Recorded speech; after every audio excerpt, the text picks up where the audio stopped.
fellow gardeners, welcome to Garden with Jenny. I'm Jenny. Merry happy day after Christmas. I have not posted a video in a long time. Stuff has been kind of crazy, and all that jazz. But here I am, gonna do a video for you. It's gonna just be a houseplant video, just to kind of show you what I have now, what has changed, and all that jazz since the last houseplant video. Some things are a little bit different, some things are the same. This is my our bearded dragon, Bow Dragon. His name's Bobo. Well, his name's Bow Dragon, but I call him Bobo. He's my buddy. Anyways, I hope you guys had a Merry Christmas if you celebrate. And if not, if you don't celebrate, I hope that you just enjoy the time off if you got it. Anyways, let me get you switched around here and then we'll get started on the rest of the video. Okay, so first I want to bring up this guy here. I'm rescuing him from where I was working this past summer. This is a peace lily. And as you can see, he's in a very large pot. This is probably a 2-gallon pot. So when I brought him home, he was extremely wet. So right now I am in the works of trying to let him dry down a bit in between waterings. And as you can see, he has a new leaf spike here, which I think is a good sign. I'm hoping is a good sign. But that's an extremely large pot, and the way that things were being watered was terrible. So just way too much water, even though, you know, I was taking care of them sometimes, other people were taking care of them when I wasn't there or when I wasn't doing it. And they have this culture of if the soil looks dry on top, then it's dry and you must water it, and that's not right. You don't want to do that with houseplants, especially going into wintertime, because, you know, this up here, this half an inch might be dry, but then you get down here, or even down here where the rest of the root ball is, and it might still be wet. And then if you add more water, then you have more moisture being added and no oxygen. You're depriving the root system of oxygen, and they need both water and oxygen in the soil to be a healthy plant. So right now I'm trying to return the balance of that for this plant. It's tough in big pots like this. Usually, like my house plants, I make sure that this bottom hole, or even some of the holes in my other plants at the bottom, I make sure that that looks dry or feels dry before I water. Or I try to anyways, because if you don't, that little bit of moisture becomes a lot of moisture, and then it stays moist longer, and the longer there's water in here, that means the less time for air to be there for the root system as well, which is not good. So you'll notice these yellow leaves, this was all over water. These all died because it was sitting wet. And even though they're crispy now, they've been on there for a while. I should have removed those today when I was cleaning stuff up. So they look crunchy now. Because they're crunchy, a lot of people think, oh, too dry. No. A little bit of too dry because this tip is a little brown. But you'll notice now there's no irregular yellow edges on these other leaves right now.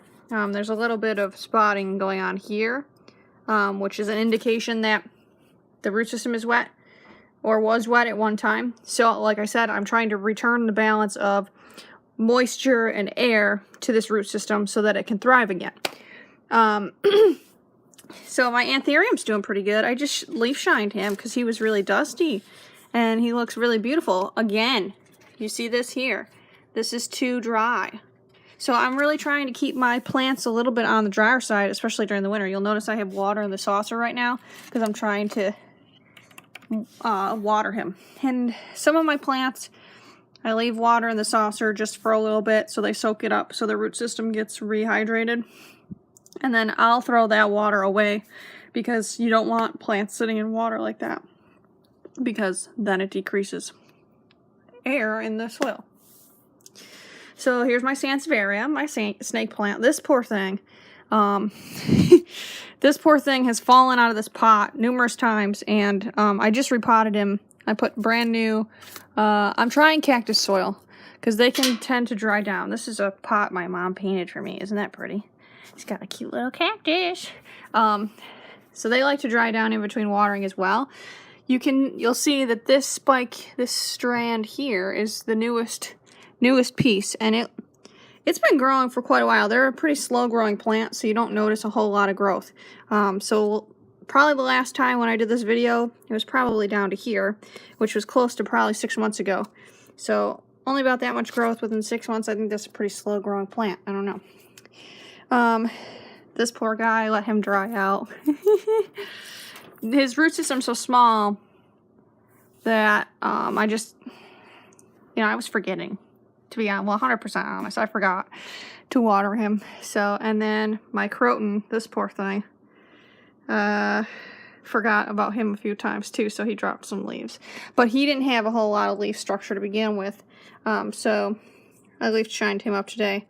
And we're hoping, or at least I'm hoping, that we're going to get some more out of him pretty soon. Here's my peace lily. So I moved him up from the floor up to on this plant stand that my mother-in-law gave me, which I love, so that he gets a little bit more light, because now here we are transitioning into winter, where there's less daylight outside, and that combined with the light diffusing through the window, so the light's coming in through the window, through the glass, it's getting diffused, and by diffused I mean it's weakening through the glass as it comes in. So we have less hours of daylight, and the light is naturally weaker in the house. So even though he's a low light plant at times, he just won't flower as much. Oh, look at, there's a flower spike in there. He won't flower as much in the shade, but oh, and we got some new spikes, sweet. Even though he won't flower as much in lower light environments, I'm just bringing him up because the drastic difference between this level of this plant stand and the floor here during the wintertime could be pretty substantial. So I guess I'm doing a little experimenting with him to see if, one, he'll dry out quicker up a little bit higher, and two, just to see if he performs better. Because when I had him here last winter, I feel like he performed really well, and then I moved him away from the window and put him over on there, and I feel like I was struggling to keep him happy over there, and I pruned out a bunch of leaves that didn't look so good today. That's why he's a little sparse, but most of what he has now looks good.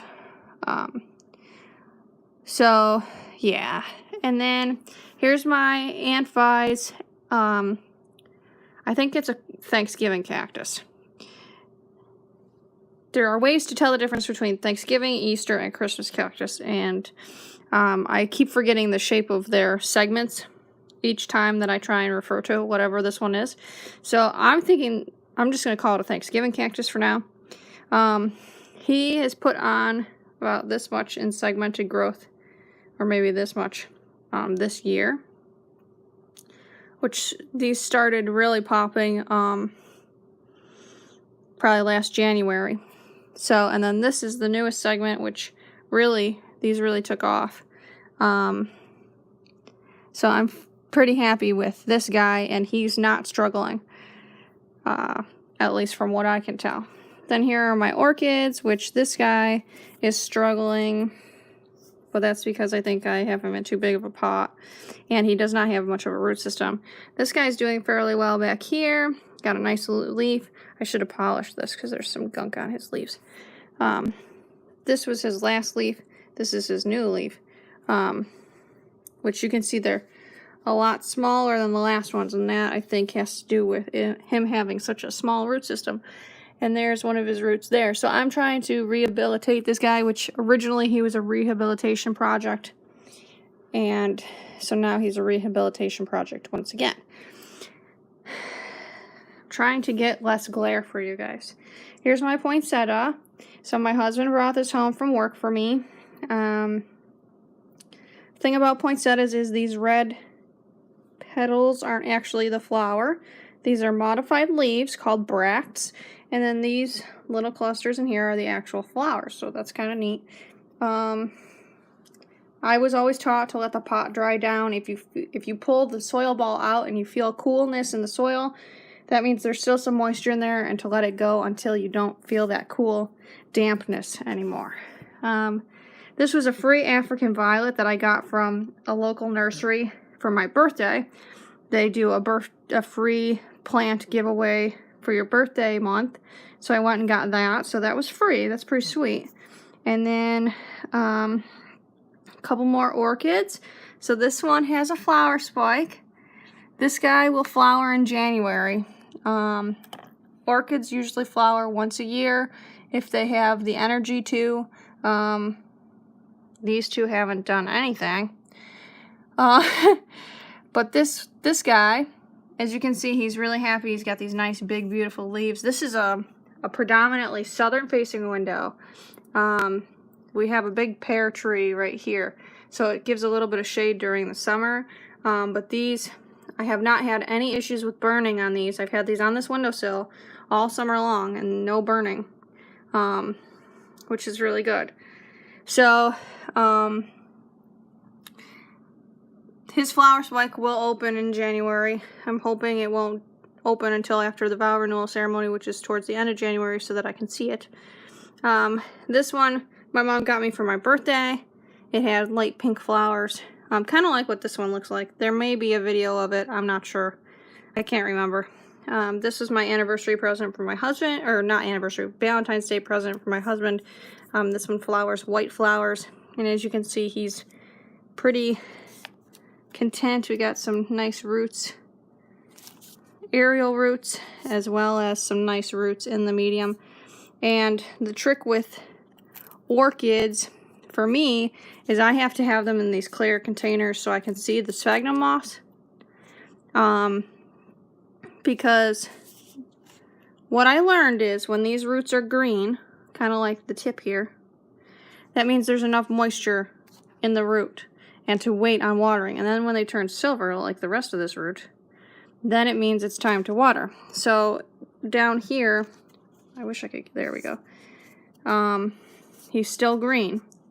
So I will be waiting, well, I'll probably water him because I'm going home, and then my husband's responsible. Hopefully he doesn't kill my plants. I believe in you, honey. You won't kill my plants. Anyway, so these roots down here should go silver like this aerial root when they're ready for water. So that's why I keep them in these clear plastic containers. Then this is my crown of thorns. Do you guys, did I tell you about this crown of thorns? I don't remember.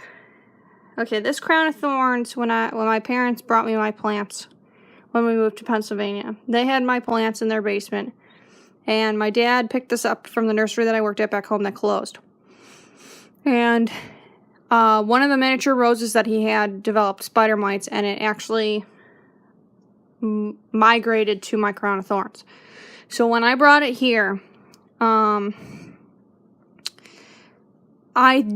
think I told you guys this, but I'll give a little bit of a refresher. When I brought it here, it looked rather pathetic. So what I did was I sprayed it with Mitex, which is a clove oil mite spray. It's a miticide, okay? So I coated the leaves in that and left it in a shadier area like you're supposed to. And the thing completely defoliated. So that was really sad because you can see the leftover leaves from when it completely defoliated. My theory is the oil was too thick and the plant didn't like how thick the oil was, and it actually closed the stomata on the leaves, which are like the breathing holes in leaves, and stopped transpiration, respiration, that sort of thing. And then, so obviously the leaves fell off. Now, I didn't know what was going to happen, if it had stored energy in the root system or not to push out new leaves. But as you can see, it has. And this is like my proudest achievement because supposedly crown of thorns are really easy to overwater. And the fact that it looks this beautiful and it came back this lush and it's like having a heyday here with me is probably my happiest or my proudest moment in plant care, is bringing this guy back from near death because of me spraying it with Mitex to having it look as nice as it does. And then finally, this is my African violet that I've had for a while. He's a really thick rosette. The lower leaves are starting to die off, and he's developing a neck again. So, I'm gonna have to try and repot him pretty soon, just because he's really thick and full. Okay, so that's my houseplants. And you guys know by now, I love plants more than anything, for the most part. I don't love them more than my family, but I love plants dearly, and it's what I love to do. It's just what I love to do. I love to be around plants, I love to take care of plants, I like to see plants, you know. So, things next year is going to be a little bit different. The place I was working at, they don't have they're changing their business strategy more to service, and they didn't have the space to keep me on their payroll full time. And I was going to get laid off right about now anyway, so the next couple of months are going to be job hunting months again, which, you know, last year, if you've seen my videos from last year, was nerve-wracking and stressful for me because it was a new area. So I still have a little bit of that, but I'm going to persevere because that's what we do. We adapt to changes in the environment just like plants do, or we try to. And if we don't, like plants, if they don't, they die if they're in the wrong spot. I'm not going to die, but it's just going to be a test, another test. This world is full of tests, and you have to try and make the best out of them. And that's where I'm at right now, is trying to make the best out of the situation at hand. So, a couple weeks, I'm having my vow renewal ceremony with my husband back home in Buffalo, so that's awesome. And yeah, so this little bit of downtime will allow me to spend time with my plants and create stuff for the wedding, have the wedding be back, and really rev up job search stuff again. So, I guess that's where I'm going to sign off. This has been a longer video than I expected, as always. And I hope to grow some more tomatoes and stuff this year inside, because that was fun. That was a fun experiment last year. So, anyways, you know the drill. Until next time, stay green, folks.